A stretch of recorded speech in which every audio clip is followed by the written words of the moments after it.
Jésus Sauveur des Nations, votre chaîne 100% évangélisation. Abonnez-vous dès maintenant. Que le Seigneur nous bénisse.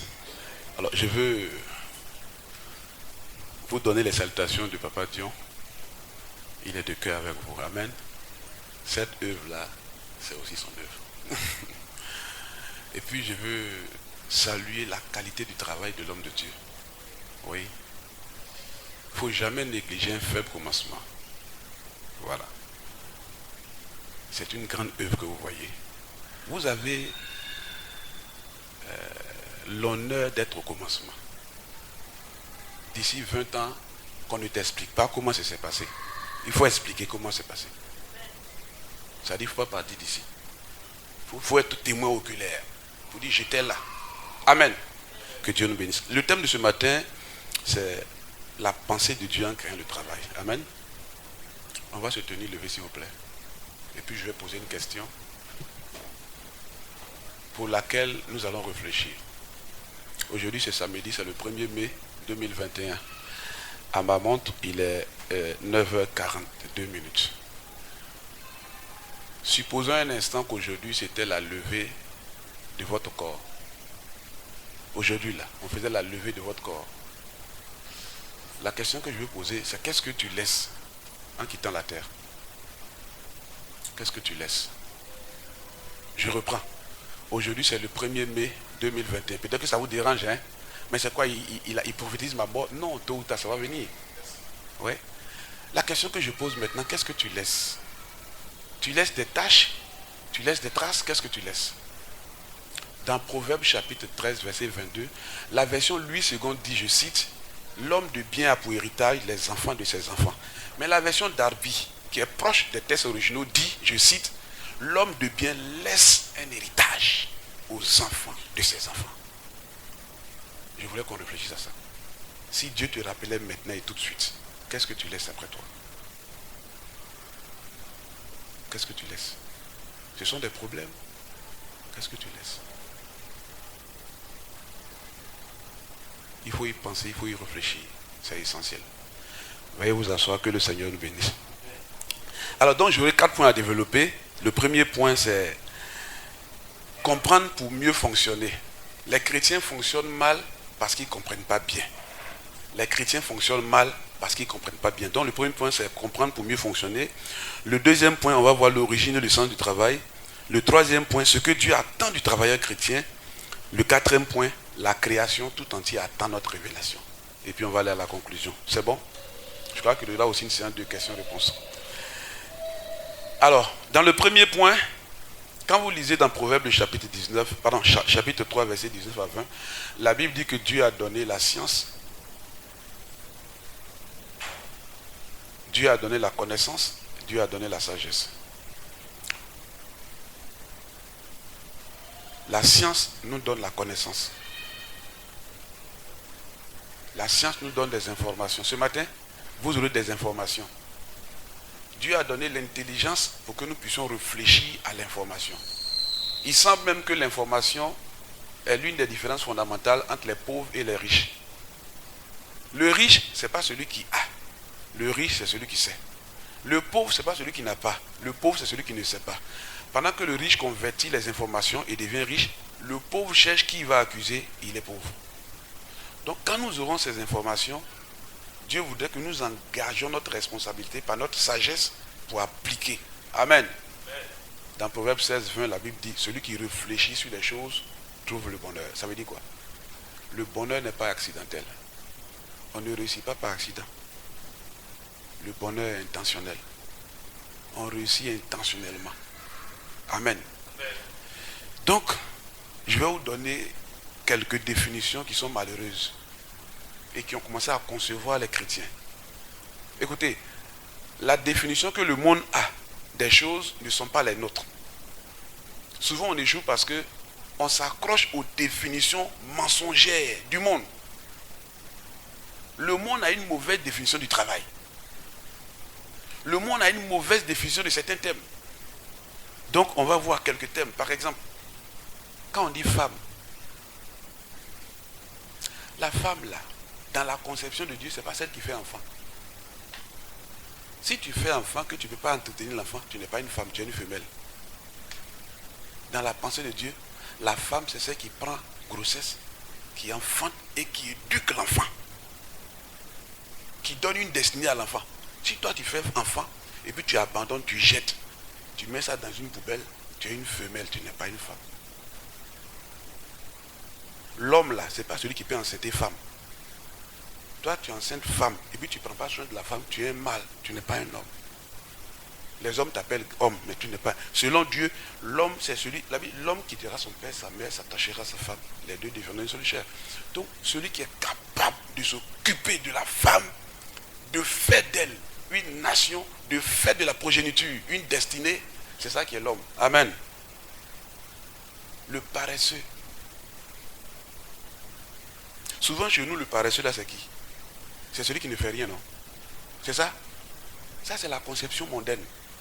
Dieu n'appelle pas paresseux celui qui ne fait rien. Si tu ne fais rien, que tu es parmi nous, tu n'es même pas dans le fichier de Dieu. Dieu ne te voit même pas. C'est nous, on t'a donné non paresseux. Vous savez qui Dieu appelle le paresseux? Dans Proverbe 12, 27, la Bible dit que le paresseux ne rôtit pas son gibier. Dieu appelle paresseux celui qui n'est pas capable d'ajouter de la valeur à ce qu'il a. Ça veut dire que tu es un fonctionnaire. Tu perçois 400 000 francs par mois.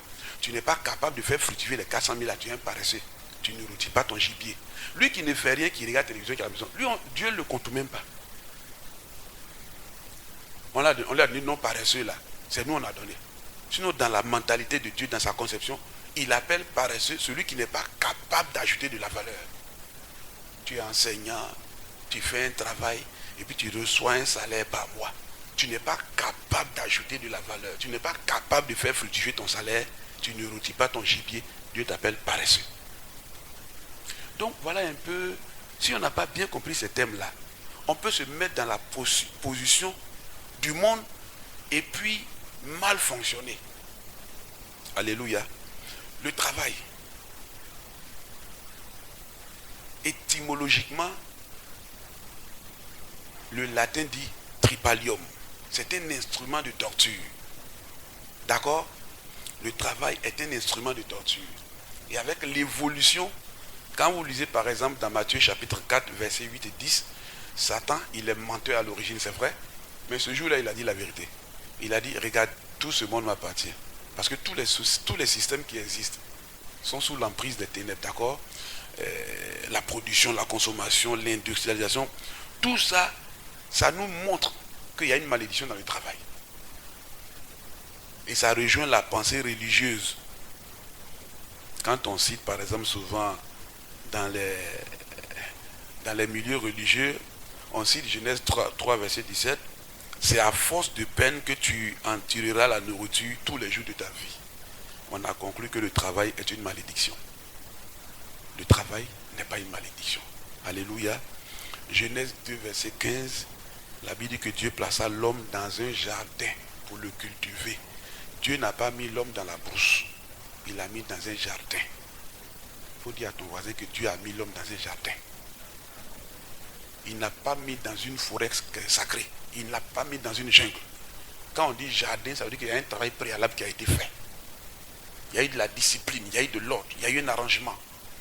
Dieu a mis l'homme dans un jardin pour le cultiver. Culture, culte. Le travail est une adoration. C'est pourquoi un paresseux, il faut douter de son adoration. Homme de Dieu, dans cette église, discipliner les paresseux. Quelqu'un qui ne fait rien, on doit le mettre sous discipline. Il a péché au même titre qu'un adultère. Parce que c'est un faux adorateur. Il ne pourra pas aller au ciel. Vous savez, au ciel, là, c'est l'adoration qu'on va faire. Donc si tu es paresseux, tu ne peux pas faire d'efforts, tu ne pourras pas adorer. Au moment où on va adorer au ciel, tu seras en train de dormir là-bas. Amen. Amen. Donc le travail, c'est une adoration. Je vais au pif poser une question et puis quelqu'un volontiers me répond. Quel est le jour de la semaine que vous aimez le plus? Entre le lundi, jour de commencement, et le vendredi, la descente. Allons-y. Un volontaire. Un volontaire. Non, ne vous gênez pas. Lundi, on commence le travail. vendredi on descend pour le week-end. Quel est le jour que vous préférez le plus? Vendredi. D'accord. On doit proscrire ça. C'est une mentalité de paresse. Ah, c'est comme on dit que je n'aime pas dimanche. En réalité, un bon travailleur selon Dieu, vendredi là, il doit être en train de pleurer. Oh Seigneur Jésus. Ça vous choque, c'est ça? Je vais vous expliquer pourquoi c'est comme ça. Ça fonctionne comme ça parce qu'on a perverti le travail. En fait, ce qui nous fatigue dans le travail, ce n'est pas le travail lui-même, c'est le caractère inutile dans le travail. On peut trouver une secrétaire de direction dans un bureau en train de faire des jeux. C'est ça qui la fatigue. Oui. C'est le caractère inutile qu'on ajoute dans le travail qui nous fatigue. Sinon, le travail est une adoration. En réalité, un bon chrétien, travailleur, lundi, aïe, il s'en va au culte. On dit, tu viens à quelle heure? Ah, je ne sais pas. Là, je vais adorer le Seigneur. Vendredi, il doit quitter le bureau en pleurant. Oh Seigneur, pourquoi le culte est vite fini? Mais on est en train d'être formaté par un système qui n'est pas le nôtre. Amen. Qu'on doit corriger d'ailleurs. Le deuxième point, c'est l'origine et le sens du travail. Je vais lire deux passages. Le premier se trouve dans Romains le chapitre 1, le verset 20. En effet, les perfections invisibles de Dieu, sa puissance éternelle et sa divinité se voient comme à l'œil depuis la création du monde quand on les considère dans ses ouvrages. Ce passage peut être considéré pour moi comme la genèse du travail. Dieu a créé pour donner un modèle. Dieu a créé pour donner un modèle. On verra plus loin l'expression fonctionnaire. Quand on dit un fonctionnaire, c'est quelqu'un qui fonctionne sur les nerfs. Fonctionnaire, il fonctionne sur les nerfs. Il est opprimé, comprimé, il est compressé par tout. C'est pourquoi quand tu es fonctionnaire, tu ne peux pas être épanoui vraiment. Ah ouais. Ça va vous choquer. Hein? Ça va vous choquer. J'étais dans une localité comme pasteur à l'intérieur du pays. J'ai trouvé une église. Il y avait des instituteurs dans les villages. Vous savez, souvent, c'est pas un bon témoignage, je le dis quand même. Quand vous les voyez, ils ont le même système de fonctionnement, hein, le même salon, les mêmes paires de chaussures, dans les mêmes motos. Un peu comme des colonisés, quoi. Ils ont été formatés dans le même système. Souvent, ils portent les mêmes costumes aussi, hein, les mêmes sahéliennes. J'ai vu ça. Alors, qu'est-ce que j'ai remarqué qui m'a choqué? À partir du 22, 23, 24 du mois, il commence à appeler dans la banque. Allô, mon petit, ça va? Il appelle le vigile. C'est comment? Il dit, ah, vieux père, c'est pas encore fait. Il n'a pas encore fait le virement. Il dit, ah. Il appelle le lendemain, le 24. Mon fils, c'est comment? Ah, vieux père, c'est pas encore fait. Il dit, ah, d'accord. Le 25, 26. Mon fils. Il dit, ah, vieux père. Il dit, les gens vont me tuer. C'est toi-même qui es en train de te pendre. Le salaire, c'est une malédiction, mes frères. Être salarié, là, c'est une malédiction. J'entends par être salarié, celui qui vit exclusivement d'un salaire. Entre un salarié et puis un mendiant, c'est un mois de salaire. Entre un salarié et puis un mendiant, là, c'est un mois de salaire. Le mendiant n'a pas de compte, c'est tout. Sinon, un salarié, c'est un mendiant. Si vous êtes salarié, vous êtes un mendiant à long terme. Peut-être que votre funéraire, là, on fait ça à crédit. Homme de Dieu, excusez-moi si je suis choquant. Amen. Et puis le 28, le vigile appelle, vieux père, c'est vert. Et puis ils s'alignent sur les motos là. Quand ils s'en vont au retour là, ils payent ça des rires. Des intellectuels, des gens qui ont la matière grise pour fabriquer une entreprise. On les a formatés par un salaire de 150 000, 160 000. Quand on dit avancement chez eux, c'est 5 000. 5 000 qu'une vendeuse d'arachide peut avoir en une journée. Lui, il doit faire 4 ans. On met 5 000 dessus. Quand son grade est augmenté, on met 10 000 dessus. 10 000 là, les jeunes qui poussent, qui ramassent les ordures là, c'est sa recette en 2 jours. Je lui ai dit un jeudi à un instituteur, un bon voleur là, il regarde votre fonctionnement, il sait quand vous partez prendre l'argent. Donc j'ai dit à mon chrétien, ne sois plus un fonctionnaire, ne vis plus sur la base de ton salaire. J'ai été heureux parce que 2 ans après, il a compris. Aujourd'hui, quand on dit, oui, c'est le premier, non? Peut-être qu'il n'est pas encore passé à la banque. Habituellement, c'est autour de 4-5 qui passent à la banque. Si tu es accroché à ton salaire, c'est une malédiction de laquelle on doit te délivrer aujourd'hui. Amen. C'était une parenthèse. Donc, Dieu initie le travail. Dieu initie le travail. Dans Éphésiens chapitre 2, verset 10, la Bible dit, car nous sommes l'ouvrage de ses mains. C'est la clé ça. Nous sommes l'ouvrage des mains de Dieu. Chacun de nous est l'ouvrage des mains de Dieu. Ayant été créé en Jésus-Christ pour de bonnes œuvres que Dieu a préparées d'avance afin que nous les pratiquions. Nous sommes l'ouvrage des mains de Dieu. Alléluia. Chacun de nous est l'ouvrage des mains de Dieu. C'est pourquoi moi je suis contre cette conception quand on parle de QI. Quand on parle de QI. Le QI c'est le quotient intellectuel, n'est-ce pas? Voilà. Ce qui compte le plus pour la réussite d'un homme, ce n'est pas le QI. Parce qu'on peut trouver un titulaire d'un PhD qui est employé par quelqu'un qui a un niveau 6e, qui n'est pas allé à l'école. Voilà. Selon des statistiques qui sont fiables, tous les chefs d'entreprise que vous connaissez là, ils n'ont jamais été premiers de classe.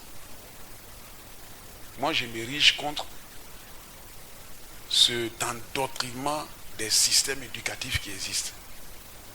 Comment on peut rassembler des enfants venus de partout et puis on essaie de les formater à un même système. On les évalue sur la même base. C'est pas vrai. C'est un crime à la limite contre notre intellect. Et quand on fait un classement, on trouve que l'autre est premier, l'autre est dernier. Mais faites des projections. Celui qu'on a qualifié le dernier là, il va employer le premier. C'est pourquoi les parents, arrêtons de frapper nos enfants parce qu'ils n'ont pas la moyenne en classe. École ne montre pas comment gagner l'argent. École montre 1 plus 1 égale à 2. Ça là, ça ne gagne pas l'argent.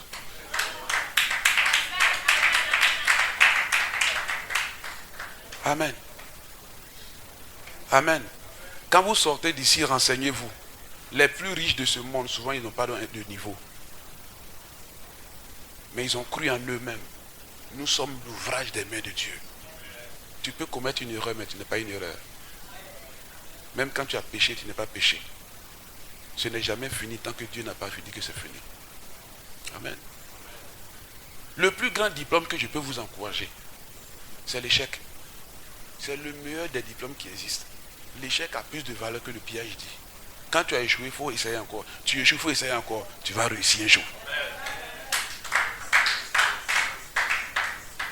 L'échec n'est pas définitif. On appelle l'échec quand l'échec t'a pas enseigné. Sinon, quand l'échec t'a enseigné, tu es un diplômé. Que Dieu nous bénisse. Donc nous sommes l'ouvrage des mains de Dieu. Nous sommes l'ouvrage des mains de Dieu. La différence, beaucoup regardent mais peu voient. Vous donnez un tronc d'arbre sec à une ménagère, qu'est-ce qu'elle voit? Fagot. Le même tronc d'arbre donné à un menuisier, qu'est-ce qu'il voit? Il voit des planches. Quand vous appelez un sculpteur, il voit une œuvre d'art. Beaucoup regardent, mais peu voient. Si tu peux voir, tu peux entreprendre. Amen. Que le Seigneur nous bénisse. Le travail est donc le moyen de rendre visible et de transmettre au monde notre contenu. Nous sommes des dons. Je vous assure, nous sommes des dons. Mais le monde nous a tellement fascinés Regardez. Souvent, quand on regarde l'ordinateur, on est fasciné, non? On est ébloui, non? Ils ont regardé ton cerveau pour copier l'ordinateur. Alors, tu apprécies la photocopie, tu négliges l'original. Est-ce que tu n'as pas un problème? Tu es ébloui par la photocopie, mais toi, l'original, tu te négliges. Nous avons tout pour devenir ce que Dieu a prévu que nous soyons. Oui, nous avons tout. Vous sortez d'ici, vous n'avez aucun niveau, ne vous en faites pas. Ceux qui ont le niveau vont travailler pour vous. Ah oui. Alléluia. Alléluia. Le troisième point, ce que Dieu attend de nous. C'est là que je vais m'attarder un peu. Quelle est la pensée de Dieu quand il a initié le travail? La Bible dit dans le psaume 115, le verset 15, la Bible dit que béni soit l'Éternel qui a fait les cieux. Les cieux sont les cieux de l'Éternel, mais il a donné la terre. Dieu n'a pas créé l'homme pour aller au paradis. Il nous a envoyés sur la terre pour rendre la terre habitable. Ne vous pressez pas d'aller au paradis. C'est la religion qui dit notre nouvelle patrie, c'est le... Ne nous pressons pas. Développons, transformons la terre là. Rendons-la habitable. Et ça fait que souvent le paresseux se console. Ce n'est rien, ce n'est rien, ce n'est rien ma patrie. Tu es un paresseux, ne chante plus ça. Persécutez-moi sur la terre. Tu as fait quoi pour qu'on te persécute? Si tu as développé un système qui peut impacter le monde, on va te persécuter, on va te respecter. Rejetez-moi, c'est pas que tu n'as rien, on te rejette. Si tu as les moyens là, mon frère, on va t'applaudir. Tu n'auras pas envie de mourir. Mais on veut mourir parce qu'on n'a rien. Il y a une femme qui me disait, hé pasteur, quand on va au funérailles, dans ma famille, je n'ai pas la parole. Il dit, mais si tu prends la parole, tu vas dire quoi? Tu vas dire quoi? On allait chercher l'argent des cercueils. Tu n'as rien, tu vas dire quoi? Il a dit, Matthieu 4. Matthieu, on veut quoi Matthieu 4? Elle dit, ce qui me fuse, dans notre famille, là, on a un cousin qu'on appelle Sébastien. C'est lui, quand il vient là, il dit, mais Sébastien, quand il vient, il ne parle pas. Quand Sébastien vient, il dit, mais le devis, c'est combien? On dit, bon, pour organiser, on a prévu 1,4 million. Sébastien dit, bon, je donne 2 millions. Prenez 600 000 pour les divers. Voilà, garçon. C'est toi.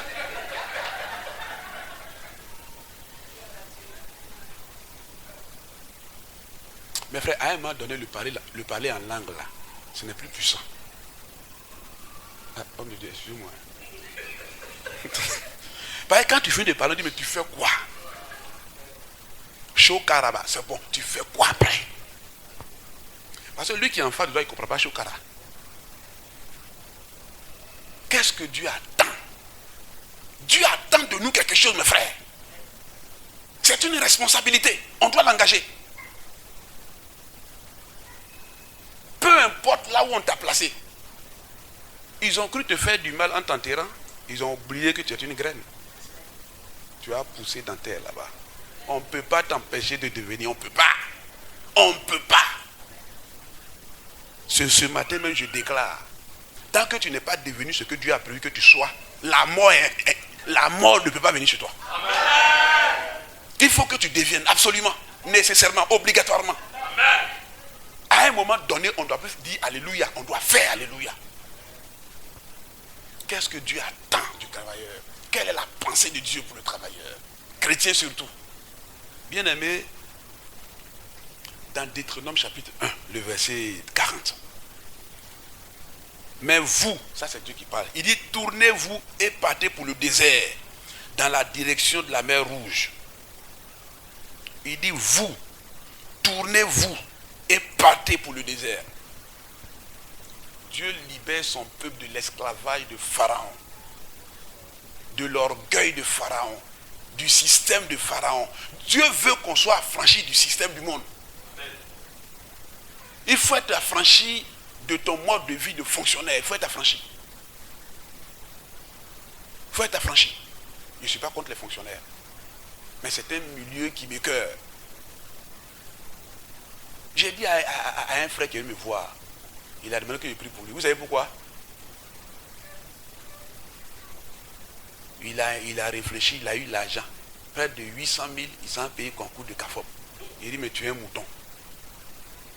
Ouais, non, j'ai un mouton. Tu es un mouton.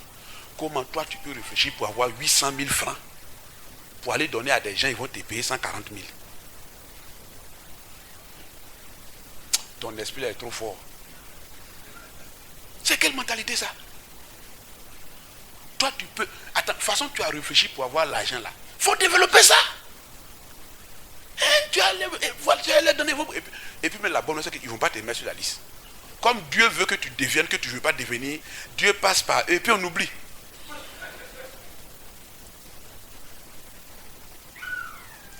Dieu dit, mais vous, tournez-vous et partez dans le désert.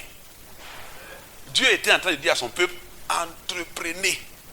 Quand on dit entreprendre là, c'est quoi? C'est entrer et puis prendre. Entre, tu vas prendre. Entre, tu vas prendre. Il y a quelque chose que tu dois prendre. Il faut entrer, tu vas prendre. C'est ça, entreprendre. Il dit, tournez-vous. Quittez le vieux système. Frayez-vous un nouveau chemin.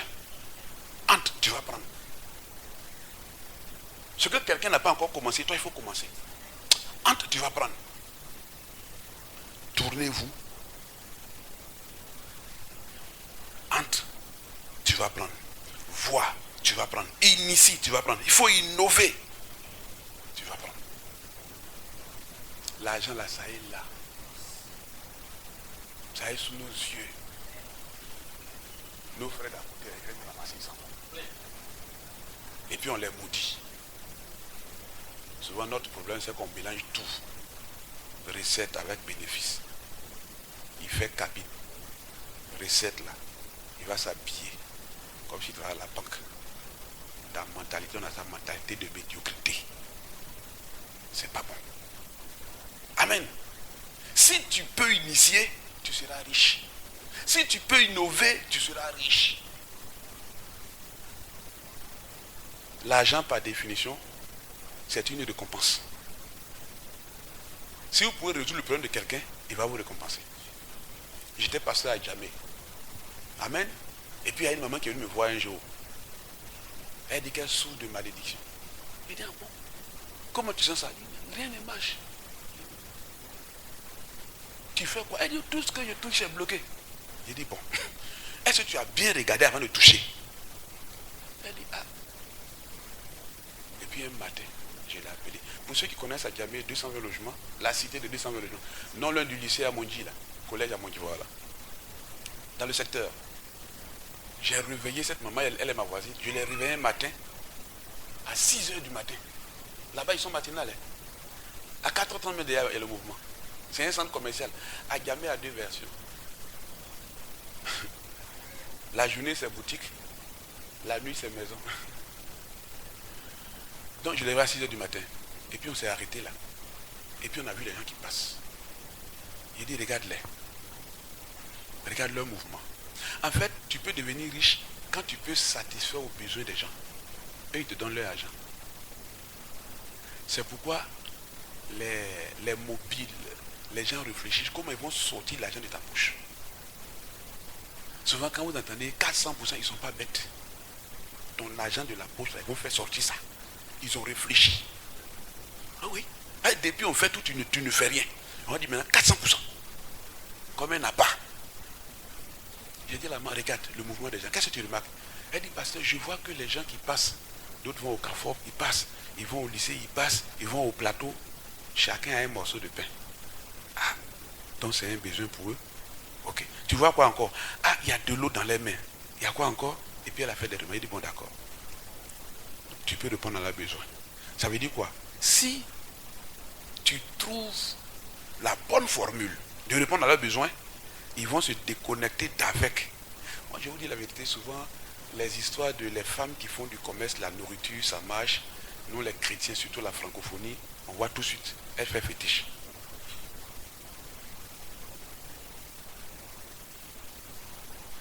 Moi, la première fois j'ai mis pied à Benjerville, c'est un restaurant, coup de frais. Je ne connaissais pas Benjerville. J'ai un ami qui m'a dit, viens te faire découvrir. On a quitté Yopougon. Oui, oui. Comment demander aux hommes qui sont là, comment quelqu'un, un homme normal, il met un carburant dans la voiture, il va quitter Abada pour aller à Bassam à cause de sauce graine. Il n'y a pas sauce graine ici.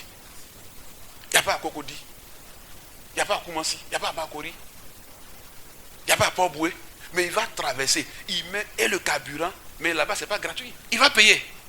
Pourquoi? C'est la qualité. C'est la qualité. Amen. C'est la qualité. Bien aimé, vous savez, quand nous excusez-moi, quand nous découvrons ce à quoi Dieu nous appelle, les choses deviennent aisées. J'ai dit à la maman, regarde, et puis propose. Elle dit, ah mais j'ai remarqué, j'ai vu, je vais proposer du pain à les condiments. Et puis elle a initié ça. C'est pas possible. En espace de quelques jours, elle réalisait un bénéfice extraordinaire. Elle dit, mais attends, donc ce n'était pas les démons. J'ai dit, oui, souvent on voit les démons. Mais on ne développe pas cette capacité d'entrer et puis prendre. De voir et puis prendre. D'innover et puis prendre. D'initier et puis prendre. Elle a vendu du pain avec les condiments. C'était exceptionnel, mes frères. Regarde autour de toi. Quel est le besoin des gens? Quel est le besoin? En fait, ils vont te donner leur argent quand tu satisfais à leurs besoins. Amen. Amen. Amen. Que Dieu nous bénisse. Je suis en train de vous dire, ne soyez plus salariés.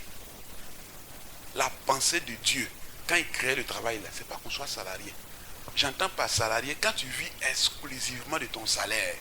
En Afrique, là, tu vas dépendre, hein, puisque au salaire sont greffés beaucoup de choses. Tu imagines que vous êtes deux dans la famille, tu vas fuir. Et puis on est à l'église, on est évangélique. Matin, là, maintenant, que Dieu peut te parler. Comment c'est bon? Dieu peut te parler.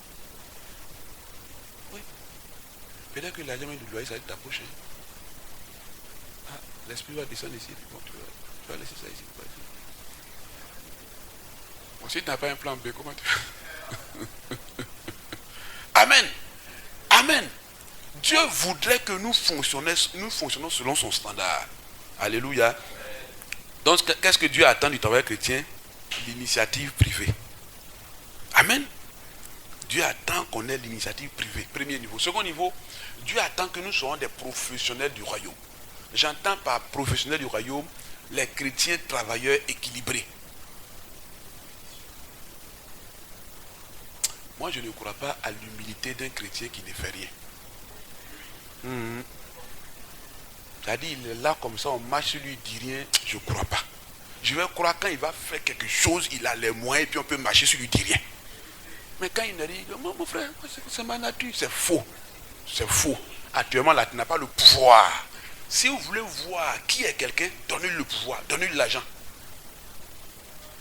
Il dit, mon frère, je ne suis pas compliqué. Mais tu ne peux pas être compliqué.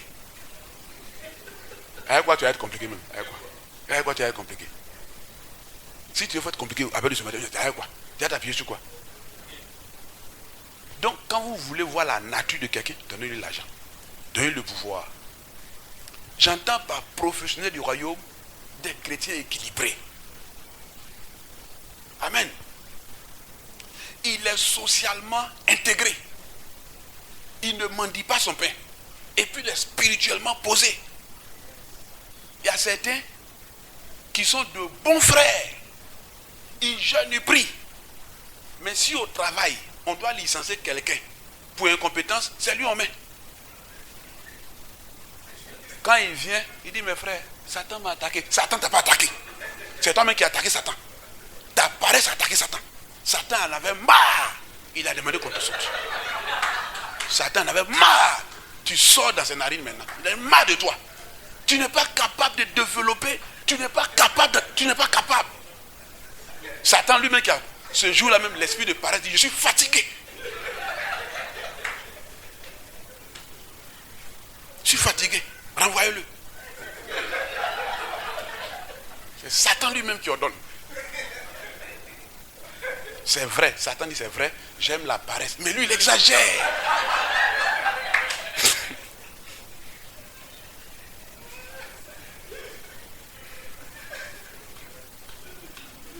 vient en retard. Quand il est l'heure pour descendre là, c'est lui qui va premier. Satan dit quand même. C'est vrai que moi-même j'aime désordre, mais lui là, c'est pas moi qui le pousse à ça. Donc pour ne pas gâter mon nom, souvent c'est comme ça. Hein? J'ai appris ce témoignage-là des chrétiens qui sont allés faire une veillée de prière. Et le matin à 5 h, quand ils rentraient dans leur car, il y a eu un accident. Il y a eu des morts. Et le démon qui a causé l'accident, il allait faire un compte rendu à Satan. Maître, j'ai eu de l'espoir. Satan dit, tu as fait quoi? Il dit, la veillée qui nous dérange là, je les ai tués. Satan est rentré dans une colère. Il a tapé l'esprit. Il dit, mais pourquoi tu as fait ça? L'esprit dit, mais il dit, non, tu les as arrangés. Ils sont sortis de la sainteté. C'est-à-dire, ils finissent la veille, ils sont encore en vie. Ils s'en vont au ciel. Il faut les abattre quand ils sont morts. Toi, tu les as tués quand ils sont vivants. Amen. Donc il faut être professionnel du royaume. Amen. Professionnel du royaume.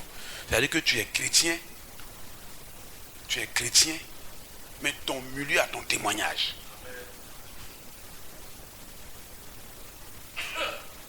L'homme de Dieu, c'est une référence pour nous, pour la qualité de sa vie. Amen. Tout à l'heure, on était en train d'échanger au bureau, et puis il disait qu'il a fait ligne 7. Moi, Dieu a fait que je suis passé par le génie scientifique. On dit que les caïmans dorment les yeux ouverts. C'est-à-dire, quand il n'y a pas d'harmonie entre ta personne et ce que tu dis, on ne peut pas t'écouter. Tu veux qu'on t'écoute, tu as quoi à dire même? Tu es dans une classe, tu n'as pas de notes. Tes notes là sont médiocres. Et puis tu viens, la Bible dit. Quelle Bible dit? Avant de dire la Bible dit, donne des preuves. Je suis le fruit de la Bible. Vous connaissez ma vie. Et quand tu leur dis ça, ils peuvent te suivre. Et même ils vont te suivre. Amen. Amen. Je vous rends 2 témoignages. Il y a un frère à l'église. Il est dans une structure. Le poste qu'il occupe est stratégique. C'est-à-dire, le frère, en 3 mois, il peut devenir milliardaire. En 3 mois, il peut devenir milliardaire. Et ça, pas parce qu'il va voler de l'argent, mais parce qu'il offre. C'est-à-dire que c'est par lui, il est signataire pour les grands marchés. Donc les gens viennent négocier avec lui. Et c'est un Libanais. Mon chrétien m'a mis en contact avec ce Libanais. C'est lui qui m'a dit un jour, pasteur Amdoulaye, et le monsieur, ton chrétien, c'est un homme honnête. Nous, on a tout fait pour le corrompre, mais ça ne peut pas, pasteur. On peut venir comme ça, souvent, on va lui proposer 50, 70 millions. Il va nous donner un marché, mais il ne veut pas, pasteur. Il n'a jamais voulu. Un homme intègre, mais un homme qui aime le Seigneur. Amen. J'ai un autre ami. Il était dans un gouvernement qui a été dissous. Il était directeur de la planification. Directeur de la planification. Et puis ce jour-là, je me souviens que j'étais devant mon poste téléviseur.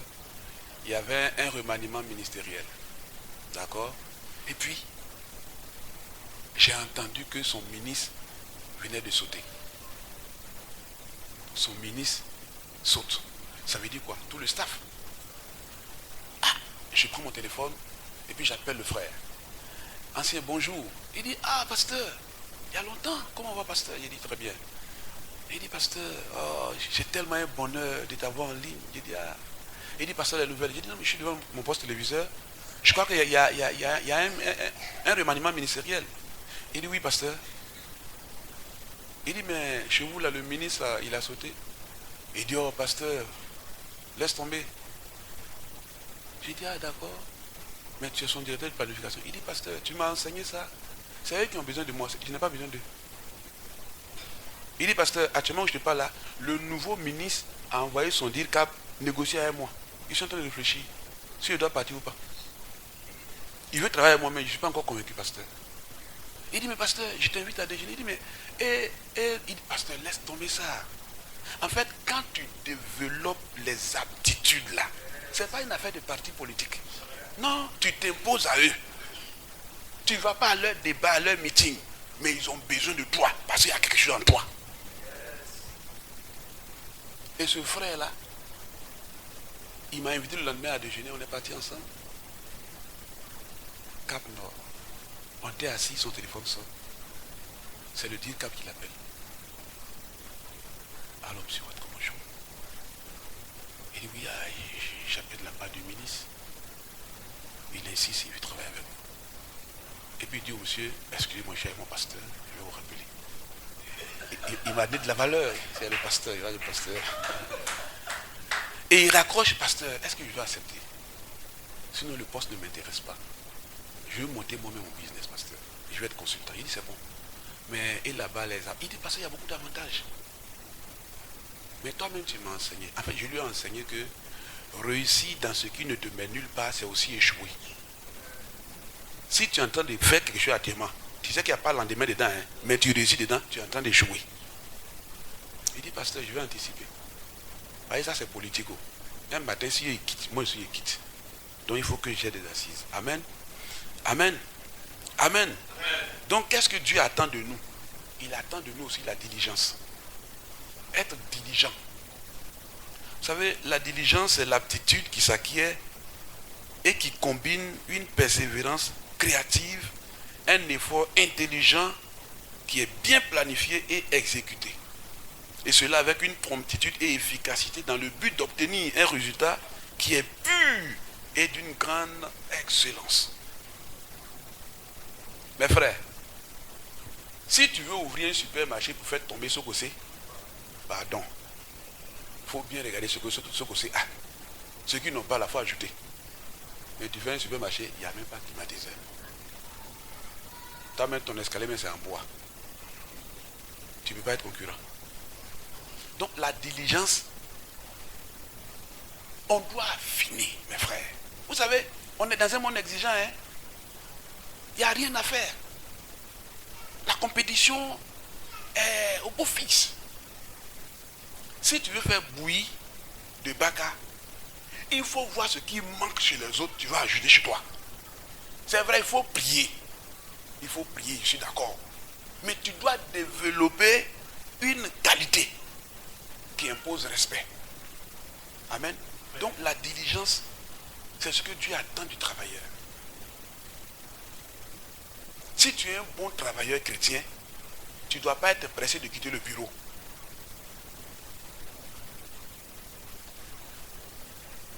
Il faut se débarrasser de ce que j'appelle souvent la mentalité de l'herbe verte. Cette mentalité nous fait croire que l'herbe est verte dans le jardin du voisin. Vous voyez des gens disent, ah vraiment, si je faisais le travail que tu fais là, il y a longtemps, j'ai construit. Ce que toi-même tu fais, d'autres ont pris pour construire. Certains me disent, bon, il va démissionner pour aller ailleurs. Parce que là-bas, ça marche.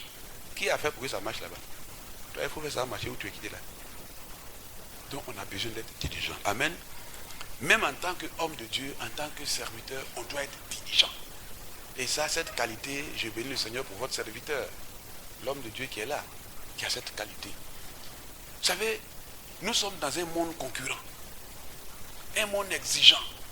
Malheureusement, l'église dort à la lumière et le monde bouge dans les ténèbres. Nous, on dort à la lumière. On a tout pour impacter. Le monde dans les ténèbres, lui, il bouge avec les innovations qui nous imposent respect. Mais nous, nous sommes à la lumière et nous dormons. Le dernier point, Romains le chapitre 8, la Bible dit que la création tout entière attend avec un ardent désir la révélation des fils de Dieu. C'est vrai, toi et moi on ne se connaît pas, mais si tu n'es pas devenu ce que Dieu veut que tu sois, si tu décèdes et que par coïncidence on m'invite comme aujourd'hui pour prêcher à ta levée de corps, tu vas ressusciter ce jour-là. Je ne dirai pas que tu es sauvé. Je vais dire qu'il a fait honte à la terre. Là où il est couché, son corps même fait honte. Donc, tu es obligé de casser le cercueil pour qu'on assiste à un miracle pour dire, ah, il faut que je devienne avant de partir. chacun de nous a un mandat. Chacun de nous a une mission. Amen. Compétition.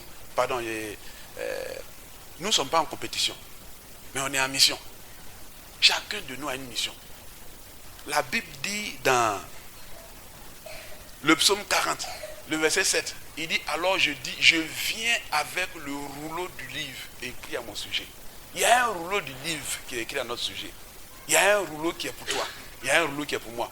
Ah, peut-être que ton rouleau de livre là, c'est un industriel. Ton rouleau de livre, il y a quelque chose. La tragédie, c'est que ces derniers temps, tout le monde devient serviteur de Dieu. Ah, ça devient un business florissant. Votre serviteur, on ne peut pas douter du ministère. On ne peut pas douter. Jacob a eu combien d'enfants? 12. C'est 12, non? Il y a eu un seul qui est devenu sacrificateur. Les autres ont développé des systèmes qui ont fait qu'Israël est respecté dans le monde, tant dans l'agriculture et la technologie. Il dit, je viens avec le rouleau du livre écrit pour moi. Quel est le rouleau du livre qui est écrit pour toi?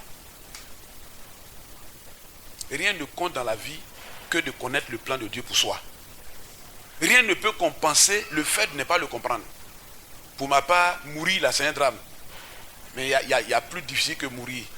C'est vivre sans connaître le pourquoi de ta vie. Si tu vis sans savoir le sens de ta vie, c'est mieux si tu t'es mort. Ton existence est égale à ton absence. La Bible dit que la création tout entière attend avec un ardent désir la révélation des fils. Quand Éphésiens 2, 10 dit que nous sommes l'ouvrage de ses mains, dans la version grecque, parce que le Nouveau Testament est écrit en grec, le grec dit par ouvrage poémen, c'est-à-dire poème. Nous sommes un poème. Tu es un poème que Dieu est en train d'écrire. Je ne sais pas il est au quelième vers. Tu es un poème, tu es une chef-d'œuvre que Dieu est en train d'écrire. Et la création attend avec un ardent désir ta révélation. Amen. Amen. Que Dieu nous bénisse. Amen. Comme conclusion, je voudrais citer 2 poèmes. Le premier, c'est La Fontaine. Le laboureur et ses enfants. Travaillez, prenez de la peine, c'est le fond qui manque le moins, c'est ça. Un riche laboureur, sentant sa mort prochaine, fit venir ses enfants, leur parla sans témoin. Gardez-vous, leur dit-il, de vendre l'héritage que nous ont laissé nos parents. Il ne faut pas vendre l'héritage que Dieu t'a laissé. Il y a un héritage en toi, dans ton cerveau, dans ton cœur. Il y a un rêve que Dieu a déposé en toi. Il ne faut pas vendre ça. Et le second, il est de Martin Luther King. Il a été interprété par Douglas Malloch. Sois le meilleur quoi que tu sois. Si tu ne peux être peint au sommet du couteau, sois broussaille dans la vallée, mais sois la meilleure petite broussaille au bord du ruisseau. Si tu es vendeur de bananes, il faut être le meilleur vendeur de bananes. Si tu es balayeur de bureau, tu entretiens bureau, il faut donner de la valeur à ton service de sorte que ton absence dérange le DG. Oui, j'ai déjà vu ça. Le DGV, il n'est pas en paix. Il dit, mais le vigile, là, à cause de la qualité de son service. Bien-aimé, tu n'es pas un accident. Mais tu es le plan intentionnel de Dieu. Il attend qu'en tant que travailleur, tu deviennes ce qu'il veut que tu sois. Que le Seigneur nous bénisse.